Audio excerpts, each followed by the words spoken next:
Nagbabalik ang Schoolmates. So Schoolmates, paalala lamang na ang ating debate ay isang plataforma upang mailahad ang iba't ibang pananaw ng mga kabataan tungkol sa mga napapanahong issue ng lipunan. So again, walang tama or mali na opinyon, ngunit mahalagang ito ay may respeto, batay sa tamang impormasyon at may malinaw na paninindigan. Kaya bago po tayo magsimula, panoorin po natin ang ating debate rules and mechanics. May dalawang teams na maglalaban, ang Team Pro at Team Con, na may tig-tatlong miyembro. Ang team leaders ang unang sasalang sa ating debate. Para sa bawat tanong, may 3 rounds or lives ang bawat isa na may 30 seconds per speaker per round.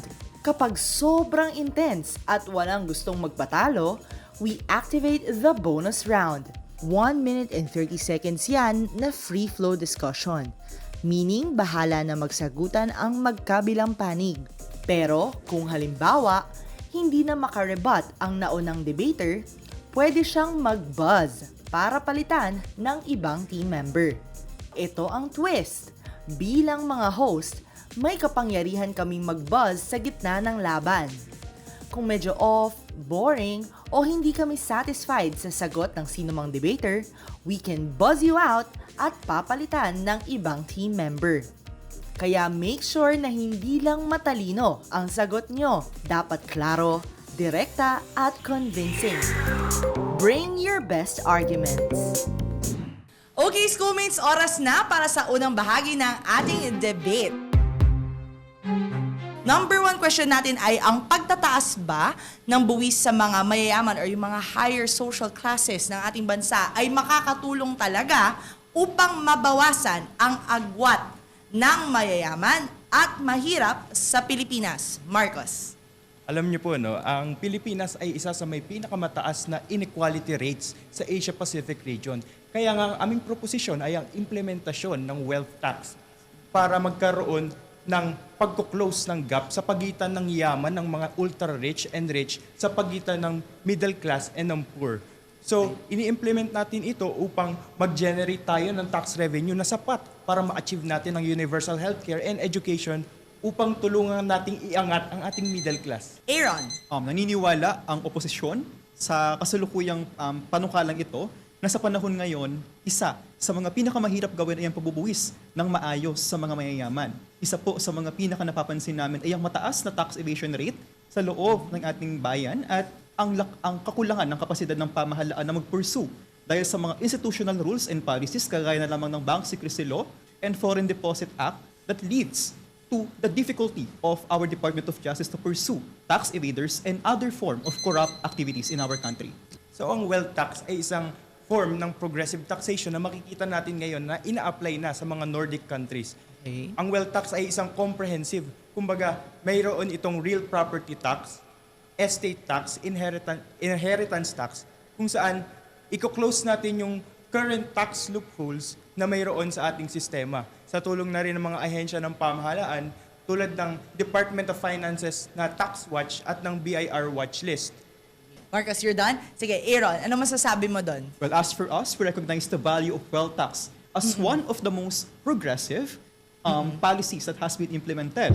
But we, as the opposition, has looked upon and has found out that the same policies that has been implemented in Europe on the past has been greatly removed, repealed in various countries. Okay. Well, the case is that the Nordic countries are first world countries, whereas the Okay. Philippines is not a first world developing, but a developing country that is yet to experience the fullness of an economic experience that is. Maraming salamat, Aaron. Sige, Marcos, what do you have to add to that? I think sa sitwasyon natin ngayon, nabanggit nga ng ating opposition, na ang ating bansa ay third world. Pero dapat meron tayong foresight and vision sa ating future na ilo-look upon natin itong mga Nordic countries na ito as a model para sa ating taxation system. Kung gumana sa kanila, why not i-implement natin sa atin? And mag-promote tayo ng fairness and equitable taxation tulad ng nasa sa ayon sa ating konstitusyon, Article 6, Section 28, Paragraph 1 na uniform and equitable dapat ang taxation sa ating bansa. Alright. Aaron? Well, but the same procedure, but the same law has led to the exodus of billionaires on the Nordic countries, specifically Sweden. In fact, Sweden is on the process of amending the said law because the implementation of the wealth tax has led to the exodus of high-profile individuals such as the CEOs of IKEA in the Switzerland. So if we're looking at the model, we must also look at the risk and the experience that the Nordic countries experience. It triggers a mass exodus of billionaires, and likewise, that same situation cannot be afforded in our country. Yes. Okay, Marcos. I think unlike the Nordic countries, ang Pilipinas ay iba. Ang ating mga bilyonaryo na may assets na higit 1 bilyong piso ay mayroong political, social at economic na koneksyon mismo sa ating pamahalaan. At yun ay hindi basta-basta nila maiiwan ang parehong koneksyon na nagpayaman sa kanila. At hindi maaaring basta-basta ialis sa ating bansa ang mga real properties na immovable. Likewise, but we have also to consider the fact that we cannot predict the future. Thus, people, those ultra-rich, has the same capital to transfer those same wealth taxes to other countries. And the admission that the wealth that those rich people has the capacity and the political capacity to retain their powers as an admission that the Philippines is a corrupt government. Yeah, we could collect those wealth tax, but saan pupunta yung wealth tax na yun? Sa flood control scandal? So, you've posed a question na saan na pupunta if ever that they actually do move those, quote-unquote, in your terms, might be immovable assets and connections to other countries. How do we work forward kung, kunwari, in your case, you said, let us set the vision. Iba ang dapat maging future ng Pilipinas given the rollout of this specific scheme. What do you have to say to that? How are we balancing the risks and the, the opportunity na there may be a better alternative solution to that wealth tax? Marcos? Nasabi ko nga kanina na ang ating wealth tax na pinopropose ay isang comprehensive. Halimbawa, i-recognize namin ang kanyang sinabi na maaaring i-move ng mga kapitalistang ito ang kanilang assets in form of stock sa ibang bansa. Pero ang ating bansa ngayon, sa aming mundo na mag-i-implement ng wealth tax, ay papaigtingin ang capital gains tax. Kaya kung sa German nilang ililipat ang kanilang mga stocks sa ibang bansa, papatawa natin ito ng buwis. Kasi bago pa nila ma-move, ay meron tayong exit tax at capital gains tax. Well, that's called the punitive tax, and that is cited by the UP Institutes of Developmental Studies. But likewise, I must consider that that is a valid point. But the legislation of that is a long process. Bago mo pa maipasa at maipa-approve sa gobyerno yung punitive tax na yon, yung exit tax na tinatawag mo, nailipat na nila. So ano pang hahabulin mo?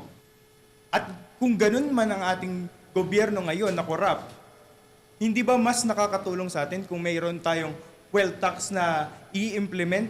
Dahil pati sila, mawawalan sila ng mga lobbyists, mawawalan sila ng mga campaign donors, at maaring ang kanilang political career ay ma-abandon na rin kasi lilipat na sa ibang bansa. Pero very unlikely yun kasi bakit iiwan ng isang napakayamang tao ang kanilang political, social at economic na relasyon at koneksyon sa isang bansa? Well, the same tax will trigger a mass exodus of investors. Because again, a disruption in our political scheme will trigger. It will scare the investors out. Kung talo na nga tayo sa investors when it comes to FDI, what more kung mas magiging political and stable pa yung bansa natin?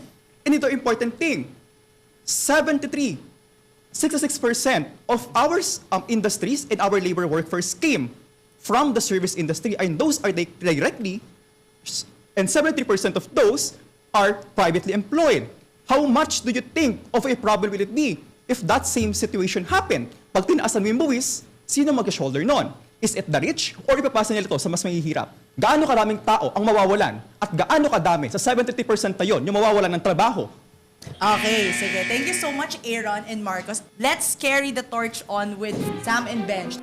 Dito natin ipasok yung, I wouldn't say morality, but more of like, where is the justice of putting the wealth taxes? So, ang pagtaas ba ng buwis sa mayayaman ay makatarungan o hindi makatarungan? And can you explain why? Maybe Benj, start first.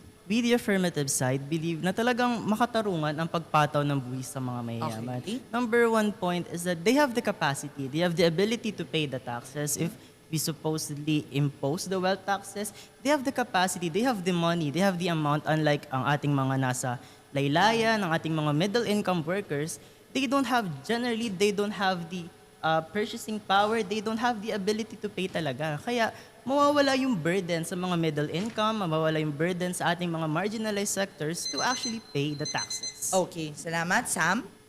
Okay, for our side naman, nag-disagree kami na makatarungan ito.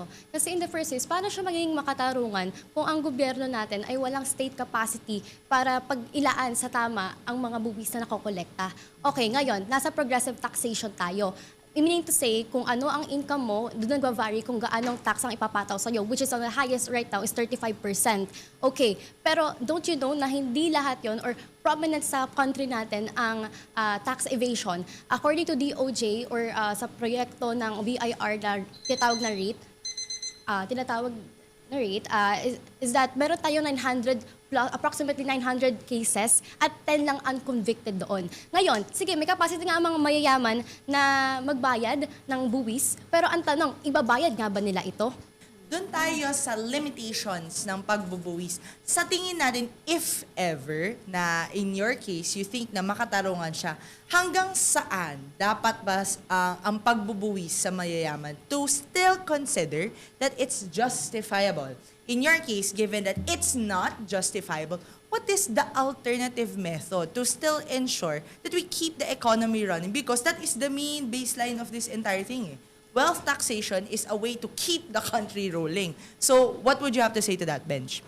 I think we should propose, sabihin natin at least 3 to 5% in total ng wealth tax. Kasi I believe that we should also propose taxes, for example, sa mga luxury assets natin, sa mga passive wealth natin, sa mga luxury na binibili ng mga ultra-rich. For example, we can impose taxes sa mga bagay na halimbawa sa mga yacht, sa mga expensive jewelry, expensive cars. Pwede tayong maglaan doon, sabihin natin ng mga 3 to 5% total tax to the total amount. And then, by that, makikita naman natin na talagang it's very makatarungan. Kasi if you have the ability to purchase such luxurious items, then you also have the ability to pay a certain amount of that, to pay a certain amount of tax for the items that you have bought.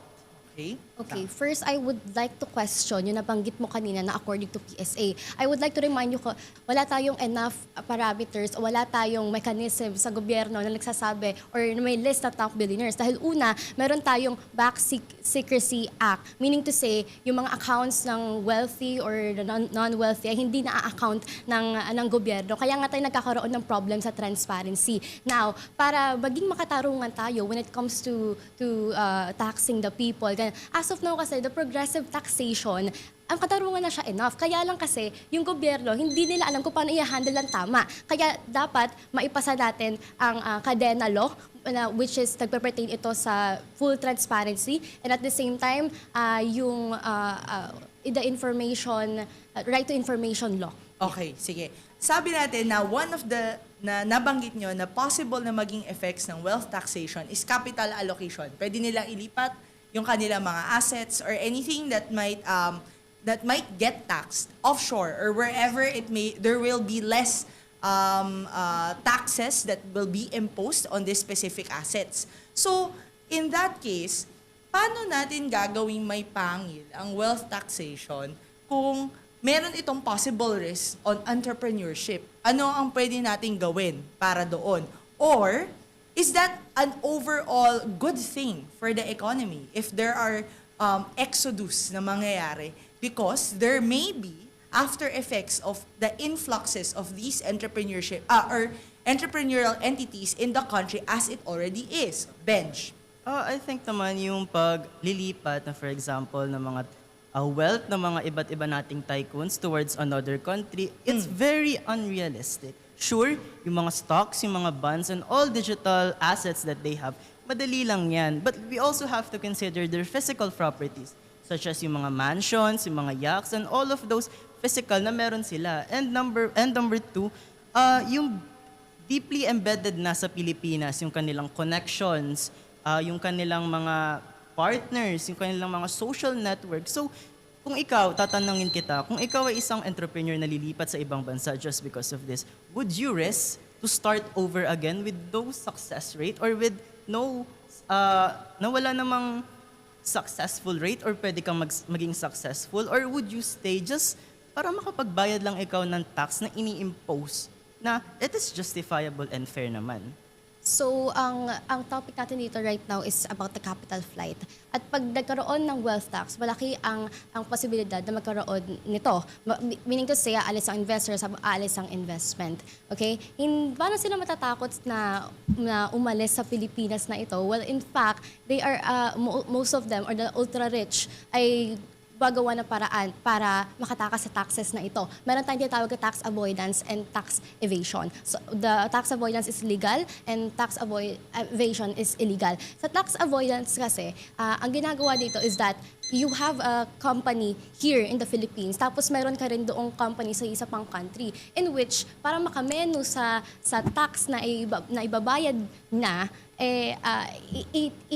the royalty will be there. You get the point? So basically, there is no such fear. Walang fear doon. Dahil meron silang mechanical way. If you're a capitalist, meron kang capitalist mindset, syempre strategic ka. Alam mo kung paano gumagalaw ang tax. So, nasabi mo naman na ayun nga, pwede ka namang mag-set up ng, for example, ng isang company here in the Philippines, while another company in the other countries, yes? So, by that means, for example, kung yung income mo na sana, like for example, dito sa kumpanya dito, and then sabihin natin na you've set up or you've established another company in another country. Kasi nga, para sabihin na natin, mas mababa yung tax, mas mababa yung mga kailangan mong bayaran. Eh, what if din naman, like, we have certain measures din naman. Like? Right? Okay, tap. Okay, thank you, Ben. So, Fred and Toph, I want you guys to itemize what is actually wrong in dun sa kasalukuyang tax system natin, or if you can tell me how the wealth tax can fortify the current tax system in the country to actually make it work better or make it a harder working scheme for us to alleviate yung itong tinatawag natin na gap in terms of socio-economic classes. O sige, Toph, simulan mo muna. We believe po na there are of course existing tax systems po na that could further be developed po. Like our valuation system po is very outdated po. Some of the values of properties po are under-assessed and they're not up to par to actual market values po. Okay.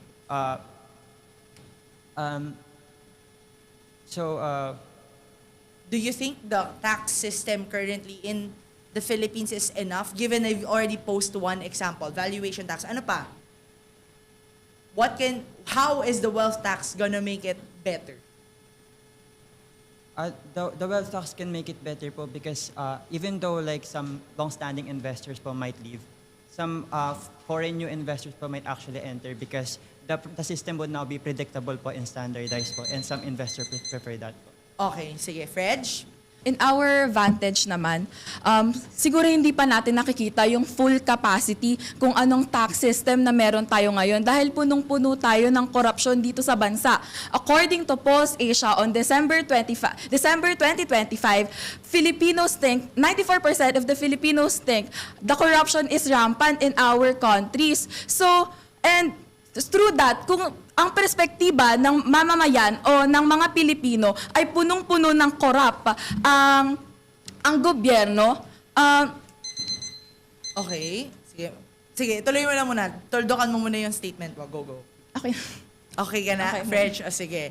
Paano ba magiging harder working ang wealth tax in addition to the making the other tax systems in the Philippines much better? For example, valuation system. Can you give me a concrete example how that makes it better?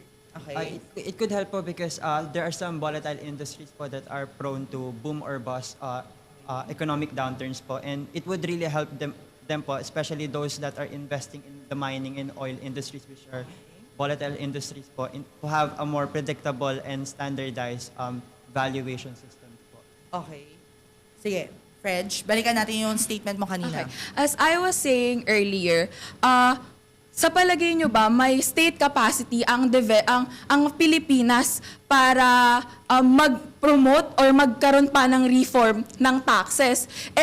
Ngayon nga walang state capacity. Ano-ano nga ba yung nilalaman ng state capacity? Unang-una, nakakapag-kolekta ba ng buwis ang gobyerno ng tama at efficient? Nagagastos ba ito ng efficiently at pupunta ba ito sa mga dapat kinapupuntahan nito? Pangatlo, napoprosecute pa ng gobyerno ang mga corrupt o ang ating mga tax evader? Pang-apat, nagkakaroon ba tayo ng proper budget, transparency budget? And then lastly, nagkakaroon ba ng visible public goods? In the end of the day, mahirap lagyan ng tubig, mahirap pang lagyan ng tubig ang timbang butas. Okay. I think po na it could be new foreign investors can help us further than long-standing investors po, even if they leave po. Because there wouldn't be any political associations with anyone po. They would just be there to help their business grow po.